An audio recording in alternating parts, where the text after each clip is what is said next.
ছাত্র জনতার আন্দোলনে হবিগঞ্জে গুলিতে নিহত হন ১৬ জন, গুরুতর আহত কয়েকশো। ৫ আগস্ট স্বৈরাচার সরকারের বিদায়ের পর হত্যা মামলা হলেও এখনও গ্রেফতার হয়নি অনেকে। এতে হতাশ ও আতঙ্কিত নিহতদের স্বজনরা। দ্রুত বিচার দাবি তাদের। হবিগঞ্জ প্রতিনিধি ইখলাসুর রহমানের তথ্যচিত্রে ডেস্ক রিপোর্ট। জুলাই আগস্টে হবিগঞ্জ সহ দেশজুড়ে ছাত্র জনতার দুর্বার আন্দোলন। শেষ মুহূর্তেও মরণ কামড় দিতে চেয়েছিল আওয়ামী সন্ত্রাসীরা। তবে ছাত্র জনতার আন্দোলনের মুখে পিছু হটতে বাধ্য হয় তারা। ৪ আগস্ট সকাল থেকেই হবিগঞ্জে বিক্ষোভ করছিলেন ছাত্র জনতা। সেদিন সাবেক এমপি আবু জাহিরের নেতৃত্বে সন্ত্রাসীরা তাদের উপর গুলি চালায়। শুরু হয় সংঘর্ষ। পরে সন্ত্রাসীরা টিকতে না পেরে পালিয়ে আশ্রয় নেয় আবু জাহিরের বাড়িতে।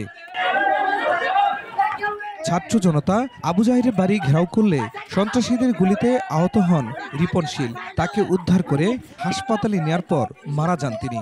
সেই স্মৃতি এখনো দগদগে প্রত্যক্ষদর্শীদের চোখে। আমার সামনে উঠে গেল, তখন আমি রিপনশীলকে নিয়ে হাসপাতালের উদ্দেশ্যে রওনা দিলাম আমার কয়েকজন সহপাঠী নিয়ে। যখন হাসপাতালের ভিতরে গেছি, এক পর্যায়ে আমার কোলে যখন রিপনশীল, তখন আমার রিপনশীলের শরীরটা নিঃশেষ হয়ে গেল। জেনেক্সে শিফট করো, লাইফকে লিফট করো।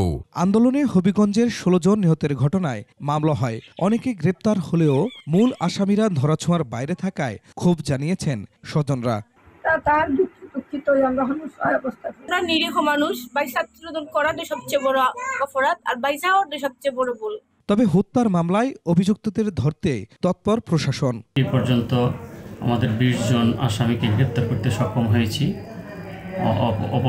অপরদিকে যে আসামিগুলি এখনো পলাতক রয়েছে তাদেরকে গ্রেপ্তারের জন্য আমাদের অভিযান অব্যাহত রয়েছে।